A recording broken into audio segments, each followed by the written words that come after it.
என் அன்பு மாணவ மாணவிகளே, உங்கள் அனைவருக்கும் என்னுடைய வணக்கத்தினை, வந்தனங்களை, நமஸ்காரங்களை தெரிவித்துக் கொள்கிறேன். நடராசன் சத்தியமூர்த்தி, திருச்சிராப்பள்ளியிலிருந்து. நிறைய குழந்தைகள் எக்ஸாமினேஷனை ஈஸியா நினைச்சுப்பான். அது ஒண்ணும் இல்ல. அதாவது take life as it is அப்படிங்கிறவன் எக்ஸாமினேஷனை பத்தி பயப்பட மாட்டான். ஒருத்தர் ரெண்டு பேருக்கு எக்ஸாம்னா பயம் வரும். என்ன பயம்? நம்ம படிச்சிருக்கோம், படிச்சத எக்ஸாமினேஷன்ல கேள்வியா கேட்க போறா. எல்லாருமே சென்டம் வாங்கணும்னு அவசியம் இல்லை. எல்லாத்துலயும் சென்டம் வாங்கணும்னு அவசியம் கிடையாது. கொஞ்சம் 80 வாங்கலாம், 70 வாங்கலாம், 60 வாங்கலாம், 35 வாங்கினாலே பாஸ். இது ஒரு பெரிய விஷயமே கிடையாது. உங்களுக்கு எல்லாமே தெரியும். இருந்தாலும் 1 or 2 குழந்தைகள் பயப்படுவோம். பயப்படாதீங்க. எக்ஸாம்ங்கிறது ஒண்ணுமே கிடையாது. நீ என்ன படிச்சிருக்கியோ அதுதான் எக்ஸாமினேஷன்ல வரும். உனக்கு தெரிஞ்ச கொஸ்டின் தான் வரும். 1 மார்க்ல எடுத்துட்டேன்னா 4 ஆப்ஷன் தரப்போறா. அதுலயே ஆன்சர் இருக்கு. அதுல 4ல ஏதாவது ஒண்ணு ஆன்சர். அப்போ 1 மார்க் கொஸ்டினை பத்தி உனக்கு கஷ்டமே இல்லை. ஏன்னா 4 ஆன்சர்ல எது சரியான ஆன்சர்னு எடுத்து எழுத போற. Answer is already given. 2 மார்க்கை பொறுத்தவரையும் எல்லாம் தெரியணும்னு அவசியம் இல்லை. உனக்கு கொடுத்துருப்பா 5 கொஸ்டின்ல 3 எழுதுங்கோ, 6 கொஸ்டின்ல 4 எழுதுங்கோ. You have choices. எல்லா கேள்வியும் தெரியணும்னு அவசியம் கிடையாது. அதே மாதிரிதான் 3 மார்க்லயும் சாய்ஸஸ் இருக்கும். 5 மார்க்ல எதிராக டைப் இருக்க போறது. அதனால எக்ஸாம்ங்கிறது ஒன்றும் கிடையாது. It's a very simple one அப்படிங்கிறத நீங்க ஃபர்ஸ்ட் ஞாபகம். எக்ஸாம்ல கொஞ்சோண்டு மார்க் குறைஞ்சு போயிடுது. என்ன 1 மார்க்கோ 2 மார்க்கோ 10 மார்க்கோ 20 மார்க்கோ என்ன குறைஞ்சா நத்திங் will happen. ஏன்னா போறது வாழ்க்கையில எல்லாருமே ஃபுல் மார்க் வாங்கினவா டாப் மோஸ்ட்ல இருக்கா, மார்க் கொஞ்சம் கம்மியா வாங்கியிருக்கா, சுமாரா இருக்கா அப்படிலாம் கிடையவே கிடையாது. ஒவ்வொரு ஸ்பீஷீஸும், ஒவ்வொரு ஆர்கானிசமும், ஒவ்வொரு மனுஷனும் ஒரு ரோலை செய்வதற்காக இந்த உலகிலே நாம் படைக்கப்பட்டிருக்கிறோம். அதனால மெடிசின் போறோம், மெடிசின் போறா, இன்ஜினியரிங் போறப்பா, இன்ஜினியரிங் போறா, சயின்ஸ் படிக்கிறோம், சயின்ஸ் படிக்க போறோம், ஆர்ட்ஸ் படிக்கிறோம், ஆர்ட்ஸ் போக போறா, பாலிடெக்னிக் போறவா, பாலிடெக்னிக் போக போறா, லா படிக்கிறவா, லா படி. You have wide options. அதனால இந்த எக்ஸாமினேஷனை பத்தி எப்பயுமே கவலைப்படாதீங்க. ஏதோ ஒரு நார்மல் டெஸ்ட் ஒன்று எழுத போறாங்க, அவ்வளவுதான். நல்ல மார்க் வாங்கினாலும் ஓகே, கொஞ்சம் கம்மியாயிடுது அப்படின்னா ஒன்றும் பெரிய இஷ்யூவே கிடையாது. Shouldn't have fear at any cost. Exam என்பது ஒன்றுமில்லை. தெரிஞ்சதுக்கு எழுத போற, தெரியாத கொஸ்டினை விட்டுட்டு வர போற, அவ்வளவுதானே. ஸோ இது ஃபர்ஸ்ட் ரொம்ப இம்பார்ட்டன்ட். சுமாரா எழுதிடுவோமெல்லாம் பயப்படக்கூடாது. நீ படித்ததுதான் தேர்வில் வரும். உனக்கு தெரிந்த வினாக்கள் தான் கேட்கப்படும். நீ சூப்பரா எக்ஸாமினேஷனை எழுதுவ. நீ நான் எழுதுவேன், நான் சிறப்பாக செய்வேன், நல்ல மதிப்பெண்களை பெறுவேன் அப்படிங்கிற கான்பிடன்ஸ் நீ எப்பயுமே டெவலப் பண்ணிக்கணும். அது கண்டிப்பா கிடைக்குங்கிறத கவலையப்பட்டதா கண்டிப்பா வரும். செகண்ட் எடுத்துனோம்னா மார்க் கம்மியா போயிடுத்தணும். அப்பா அம்மா என்ன நினைச்சுப்பாலோ, மாஸ்டர் என்ன நினைச்சுப்பாலோ, யார் என்ன நினைச்சுன்னா என்ன, நிறைய மார்க் வாங்கினா சந்தோஷம். கொஞ்சம் கம்மியா எடுத்துனா அவன் என்ன நினைச்சுக்க போறான்? You are writing examination for the sake of you. உனக்காக படிக்கிற, உனக்காக ஜாலியா படிக்கிற, உன்னோட கேரியரை நோக்கி இவங்க அதை நினைச்சுப்பாங்க, அவங்க வரை என்ன மார்க் வாங்கினாலும் நம்மளால லைஃப்ல ஷைன் பண்ண முடியும் என்பதை நீங்கள் எப்பொழுதும் ஞாபகத்தில் வைத்துக் கொண்டீர்கள் என்றால் இந்த எக்ஸாமினேஷன் ஃபியரே இருக்காது. எல்லாருக்கும் இருக்குன்னு சொல்லலாம். ஒருத்தர் 2 பேருக்கு அந்த பயம் இருக்கும். ஐயோ பரீட்சை, என்ன பரீட்சை, புக்ல என்ன இருக்கோ அதான் கேள்வி கேட்கப்படுறான். அதுவும் அப்ஜெக்டிவ்ல ஆன்சர்ஸ் அதுலயே வந்துடுறது. எதை பரீட்சை எடுத்தனாலும் நம்ம 15 மார்க் சயின்ஸ் சப்ஜெக்ட்லாம் எடுத்துட்டெல்லாம் 70க்கு 15 மார்க்ஸ் வாங்கினா பாஸ். 15 மார்க்ஸ் உனக்கு அப்ஜெக்டிவ் டைப் கொஸ்டினே இருக்கு. அப்புறம் 2 மார்க் இருக்கு. பயாலஜியில டயக்ராம் ஓரியன்டட் கொஸ்டின் இருக்கு, அது இருக்கு, இது இருக்கு. ஃபுல்லா ஒரு கொஸ்டினுக்கு ஆன்சர் தெரியணும்னு அவசியம் இல்லை. பாதி தெரிஞ்சா எழுதலாம், காவாசி தெரிஞ்சா எழுதலாம். சில கொஸ்டினுக்கு ஃபுல்லா ஆன்சர் தெரியும். சில பேர் ஐயோ ஒரு வரி விட்டுட்டேன், ஒரு வரி விட்டா அரை மார்க் போயிட்டு போறது, இது ஒன்றும் ஒரு பெரிய விஷயம் இல்லையே. சோ தட் இதை நீ முக்கியமா மனசில் ஞாபகத்தில் வைத்துக் கொள்ள வேண்டும். பிறர் என்ன நினைத்துக் கொள்வார்கள் அப்படியெல்லாம் நினைச்சு எக்ஸாம் எல்லாம் பத்தி கவலைப்படாது. யார் என்ன நினைச்சுன்னா என்ன, நம்ம படிச்சிருக்கோம், நம்ம மார்க் வாங்க போறோம், நம்ம லைஃப்ல ஷைன் பண்ண போறோம். சோ பிறருக்காக வாழ்வது இந்த வாழ்க்கை இல்லை என்பதை ஞாபகத்தில் வைத்துக் கொள்ளு. பிறருக்குன்னா பிறரோட நன்மை செய்தல் என்பது வேறு. அவங்க என்ன நினைச்சுப்பாங்களோ, இவங்க நினைச்சு, யார் என்ன நினைச்சுன்னா என்ன, நமக்காக நம்ம படிக்கிறோம். நம்ம எந்த ஃபீல்டு போனாலும் we will become great. Next எடுத்துட்டோம்னா சில சப்ஜெக்டை பார்த்தால் பயம் இருக்கும். சில பேருக்கு மேத் பயம் இருக்கலாம், சில பேர் பிசிக்ஸ் பயம் இருக்கலாம், சில பேருக்கு கெமிஸ்ட்ரி பயம் இருக்கலாம், சில பேருக்கு தமிழ் பயம் இருக்கலாம், சில பேருக்கு இங்கிலீஷ். என்ன பயம்? பயமே ஒன்றும் இல்லை. 2-3 தடவை எழுதி பாருங்க. ஒரு கொஸ்டின் கஷ்டமா இருந்ததுன்னா practice makes a man perfect. எழுதி பார்த்தேன் எல்லாம் முடிஞ்சு போயிடுது. ஓகே, எந்த சப்ஜெக்டை பார்த்து பயப்படாதீங்க. ஒன்றும் சீக்கிரம் புலிலாம் கிடையாது, நம்மளை வந்து கடிச்சுடாது. எழுத எழுத படிக்க படிக்க பேச பேச பேச்சு வருவதை போல, எழுத எழுத எழுத்து வருவதை போல நீ பிராக்டிஸ் பண்ணிட்டே இருக்கிற சமயத்துல ஈஸியா நல்ல மார்க் வாங்க முடியும். So no fear at all. Next எடுத்துட்டோம்னா நம்மளால ஞாபகம் வச்சுக்க முடியலையே, கவனச்சிதறல் இருக்கிறது. 10 தடவை படிச்சா ஞாபகம் வந்துடும், அவ்வளவுதான். கற்க கசடர கற்பவை கற்றபின். திருப்பி திருப்பி திருப்பி திருப்பி திருப்பி படிக்கணும். கற்றவை கற்றபின். Repeated reading. திருப்பி திருப்பி படிங்க. உங்களுக்கு ஏதாவது ஷார்ட்கட் ஸ்கூல்ல சொல்லி கொடுத்துருப்பான், அந்த ஷார்ட்கட் வச்சு ஞாபகம் வச்சுக்கோங்க. 4 தடவை சொல்லி பாருங்க, கண்டிப்பா வந்து நின்றுடும். ஸோ தட் மறந்து போயிடும்னு எனக்கு நீங்க படிச்சது எதுவுமே மறக்காது. அதுதான் முக்கியம். எப்படி மறக்கும்? மறந்து போயிடுமோ, ஐயோ என்ன ஆயிடுமோ, ஒண்ணுமே ஆகாது. அப்படி கொஸ்டின் பார்த்த உடனே உன் கை அப்படியே கட்ட கட்ட கட்ட கட்ட கட்ட கட்டன்னு எழுதுறோம். நீ சூப்பரா படிச்சிருக்க. ஸோ மறந்து போயிடும்னு நினைக்கவே நினைக்காத. நீ எந்த கேள்வியை மறந்து போறியோ அது பரீட்சையில வராதுன்னு ஞாபகம் வச்சுக்கோ. That's all. உனக்கு தெரிஞ்சதுதான் பரீட்சையில வரும். கேள்வியை பார்த்த உடனே உன் கை அப்படியே பிரைன் மாதிரி கட்ட கட்ட கட்ட கட்ட கட்ட கட்டன்னு எழுதிட்டு போகும். இது ரொம்ப முக்கியம்டா குழந்தையில. அதுக்கப்புறம் நிறைய குழந்தையில என்ன பண்றா, மார்க் 100க்கு 100 வாங்கினவாள்ல பெரிய அறிவாளின்னு அர்த்தம் இல்லை, 35 வாங்கினவாள்ல மற்றவன்லாம் அர்த்தம் கிடையாது. புரிஞ்சுட்டேலாம். அவளுக்கு எல்லாத்துலயுமே இந்த environment plays a vital role. சூழல் முக்கிய பங்கினை வகிக்கிறது.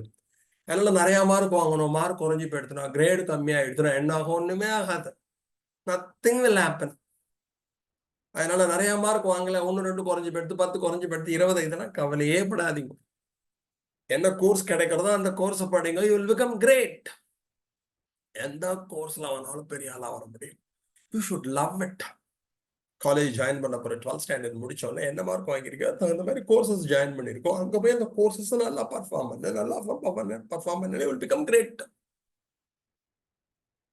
டாக்டர்ஸ் சொல்லுவோம். டாக்டர்ஸ் இருக்கா, நிறைய மெடிசன் போறது டஃப் அப்படின்னு சொல்லுவோம். பட் இந்த டாக்டர் பிரிஸ்கிரைப் பண்ணக்கூடிய மெடிசனை கண்டுபிடிக்கிறது ஒரு டாக்டர் கிடையாது. மோஸ்ட்லி எ கெமிஸ்டோ, எ பாட்டனிஸ்டோ, மைக்ரோபயாலஜிஸ்டோ ஆர் பயோடெக்னாலஜிஸ்டோ அவங்க தான் மெடிசனே கண்டுபிடிச்சு தராங்க. Doctors they are just prescribing. நிறைய பேர் சயின்டிஸ்டா மெடிசன் ஃபீல்ட்ல இருக்கிறோம், மோஸ்ட்லி போறதில்லை. அவங்க straight away they come to the practice. அப்போ இந்த ரிசர்ச்லாம் யார் பண்றா? Anti bacterial activity, anti fungal, anti viral, அதெல்லாம் இருக்கு பாருங்க. அதெல்லாம் சம் காலேஜ்ல படிக்கக்கூடிய பேசிக் சயின்சஸ் படிக்கக்கூடியவா தான் they are doing lot of research. இதெல்லாம் நீங்க மனசுல வச்சுக்கணும். டாக்டர் ஆக முடியலையா, கவலைப்பட வேண்டாம். டாக்டருக்கே அவர் பிரிஸ்கிரைப் பண்ணக்கூடிய மருந்து கண்டுபிடிக்கக்கூடிய யூ வில் பிகம் கிரேட்டஸ்ட் சயின்டிஸ்டா வாங்க முடியும், சயின்டிஸ்டா வர முடியும். அதனால அந்த கிரேடுக்கெல்லாம் இம்பார்ட்டன்ஸ் தராதுங்க. நிறைய மார்க் வாங்கினால் ஓகே, கம்மியாயிடுதுன்னா நோ இஷ்யூ அட் ஆல். இதெல்லாம் நினைச்சிட்டேன் 100க்கு 100 தான் வாங்கணும். 1 மார்க் கம்மியா கூட போயிட்டு போறது. 1 மார்க் கம்மியான என்ன போறது? Nothing will happen. சொன்னேன் முன்னாடி, take life as it is. வாழ்வினை அப்படியே ஏற்றுக்கொள்ளக்கூடிய ஒரு பக்குவத்தை நீங்கள் டெவலப் செய்து கொள்ளுங்கள். என்ன படிச்சாலும் சரி, என்ன கோர்ஸ் படிச்சாலும் சரி, என்ன ஜாபுக்கு போனாலும் சரி, அதை நம்ம இன்ட்ரெஸ்டடா லவ் பண்ணி பண்ற சமயத்துல அதை ரொம்ப எந்துவா நினைச்சு பண்றப்ப அதுல நம்ம டாப் மோஸ்ட் லெவல்ல ரீச் ஆகுங்கிறது ஞாபகம் வச்சுக்கோதீங்க. கிரேடை வச்சுட்டோ மார்க்கை வச்சுட்டோ ஒருத்தரோட இன்டெலிஜென்ட் கோச் டிட்டர்மைன் பண்ண முடியாது. இந்த எக்ஸாமினேஷன் டைம்ல அவனோட சுச்சுவேஷன் எப்படி இருக்கு, ப்ரெசன்டேஷன், அதெல்லாம் நிறைய இஷ்யூஸ் இருக்கு. அதனால அதெல்லாம் பத்தி நீ கவலையப்படாது. எந்த மார்க் வந்தாலும் சந்தோஷமா அக்செப்ட் பண்ணிக்க. மார்க் கம்மியா ஆனாலும் ஆயிட்டு போறது. நிறைய வந்தா சந்தோஷம், கொஞ்சம் கம்மியாயிட்டுனாலும் சந்தோஷம். You always happy. ஹாப்பினஸ்லாம் யாருக்கும் தர முடியாது. The happiness is within. மகிழ்ச்சியை நமக்கு யாரும் தர முடியாது. நம்ம தான் நம்மள முன்னாடி சொன்னேன், செல்ஃப் மோட்டிவேஷன் அண்ட் செல்ஃப் ரிவார்ட்னு ஒருத்தர் சொல்லி கொடுத்தோம். நம்ம தான் நம்மள மகிழ்ச்சியா வச்சுக்கணும். நிறைய மார்க் வாங்கினாலும் மகிழ்ச்சி தான், கொஞ்சம் கம்மியாயிட்டனாலும் மகிழ்ச்சி தான். டாக்டர் கிடைச்சாலும் மகிழ்ச்சி தான், யூனிவர்சிட்டி கிடைச்சாலும் மகிழ்ச்சி தான், என்ஐடி கிடைச்சாலும் மகிழ்ச்சி தான், ஐஐடி கிடைச்சாலும் மகிழ்ச்சி தான், லா கிடைச்சாலும் மகிழ்ச்சி தான், அக்ரி கிடைச்சாலும் மகிழ்ச்சி தான். எது அதை வச்சுக்கணும். You have a lot of options. நிறைய ஆப்ஷன்ஸ் உனக்கு இருக்கு. ஒரு ஒரு நோக்கத்தோட நம்ம போறோம். ஒரு குறிக்கோளோட போறோம். அந்த குறிக்கோள் கிடைச்சால் ஓகே. Otherwise what next? இந்த mind set is very important. அதை நீங்க மனசுல வச்சுக்கோங்க. எப்பயுமே நெகட்டிவா உங்களை பத்தி நினைக்கக்கூடாது. You always have positive thinking. எப்பயுமே எதையுமே பாசிட்டிவா தான் நினைக்கணும். நம்ம நெகட்டிவ் திங்கிங் வச்சுட்டோம்னா அதுவே உங்களுக்கு இருக்காது. உங்கள்ட்ட அதெல்லாம் இருக்கவே இருக்காது. நெகட்டிவ் திங்கிங்லாம் என்னைக்குமே வச்சுக்கோங்க. பாசிட்டிவ், எல்லாமே பாசிட்டிவ். கொஞ்சம் மார்க் வந்திருக்கா, okay positive, next time we will do better. இந்த கோர்ஸ் கிடைச்சிருக்கா, ஓகே இந்த கோர்ஸ் நம்ம நல்லா பண்ணுவோம். இந்த ஜாப் கிடைச்சிருக்கா, இந்த ஜாப்ல நல்லா பண்ணுவோம். ஓகேயா? அந்த கிராமத்துல ஏதோ ஒரு பழமொழி சொல்லுவோம், இருக்கிறத விட்டுட்டு பறக்கிறத பிடிக்கிறதுக்கு ஆசைப்படாத அப்படின்னு சொல்லிட்டு சொல்லுவோம். எது கிடக்கிறதோ அதை சந்தோஷமா அக்செப்ட் பண்ணிக்கக்கூடிய ஒரு மென்டாலிட்டியை எப்பயுமே டெவலப் பண்ணிட்டு எக்ஸாமினேஷன் இல்லை, லைஃப் முழுக்கவே யூ வில் பிகம் ஹாப்பி. என்னைக்குமே இந்த ஹாப்பி இஸ் வெரி இம்பார்ட்டன்ட். மகிழ்ச்சி, நாம் மகிழ்வாக இருத்தல், பிறரை மகிழ்வாக வைத்திருத்தல் என்பது ரொம்ப ரொம்ப ரொம்ப ரொம்ப முக்கியம். So you always have a smiling face. Take like as it is. சந்தோஷமா இரு. எதுல வேணாலும் பெரிய ஆளா வர முடியும். அடுத்தது ரொம்ப முக்கியம். நிறைய குழந்தைகளுக்கு இந்த ப்ராப்ளம் இருக்கு. குழந்தைகளுக்கு இல்ல, பெரியவாளுக்கே இருக்கு. Comparing with other. நம்மள வேற ஒருத்தரோட கம்பேர் பண்றது, ஒப்பீடு செய்தல். ஒப்பீடே செய்யாதீங்க. Each and every individual R unique. நாம் ஒவ்வொருவரும் சிறப்பம்சம் வாய்ந்தவர்கள், தனித்துவம் வாய்ந்தவர்கள். நான் இன்னொருத்தர் மாதிரி இருக்க முடியாது, இன்னொருத்தர் என்ன மாதிரி இருக்க முடியாது. ஈவன் ஐடென்டிக்கல் ட்வின்ஸ், ஒத்த இரட்டையர்கள்னு பயாலஜின்னு சொல்லுவோம். அவங்களோட குரோமோசோமல் மேக்கப் ஒன்னா இருந்தா கூட 100% ஐடென்டிக்கலா அவளால இருக்க முடியாது. அவங்க வளரக்கூடிய சூழல், அவங்களோட ஃப்ரெண்ட்ஷிப், அது தகுந்த மாதிரி இட் மே டிஃபர். என்னைக்குமே என்விரான்மெண்ட் இன்ஃப்ளூயன்ஸ் த ஜீன்ஸ். நம்முடைய ஜீன்களிலே சூழலானது எண்ணற்ற மாற்றங்களை ஏற்படுத்தும். யாரோடையும் கம்பேர் பண்ணாதீங்க. You are a unique personality. நீ சிறப்பம்சம் வாய்ந்த ஒரு ஸ்பீஷீஸ், ஒரு உயிரினம், ஒரு சிற்றினம் என்பதை நம்ம ஹோமோசேப்பியன் பயாலஜியில சொல்லுவாங்க வரும். So you are always unique. இந்த லோகத்துல பிறந்திருக்கக்கூடிய ஒவ்வொரு ஆர்கானிசமும் has a role to perform. ஒவ்வொரு உயிரினமும் ஒரு பணியினை செய்வதற்காக படைக்கப்பட்டிருக்கிறது. சொசைட்டியில எல்லாருமே வேணும். டாக்டரும் வேணும், இன்ஜினியரும் வேணும், ஐஏஎஸ் ஆஃபீஸரும் வேணும், ஐபிஎஸ் ஆஃபீஸரும் வேணும், டிஃபென்ஸ் பர்சனாலிட்டியும் வேணும், ஹோம் மேக்கர்ஸும் வேணும், ஒரு ஷாப் வச்சுருக்கவா வேணும், எல்லாருமே வேணும் லோகத்துல. எந்த ஃபீல்டு எடுத்தனாலும் நம்ம கிரேட்டா வர முடியும். You are a unique personality, ஒரு ஸ்பெஷல் பர்சனாலிட்டி. இந்த லோகத்துல பிறந்திருக்கிறது நீ எதையும் அச்சீவ் பண்றதுக்காக பிறந்திருக்க.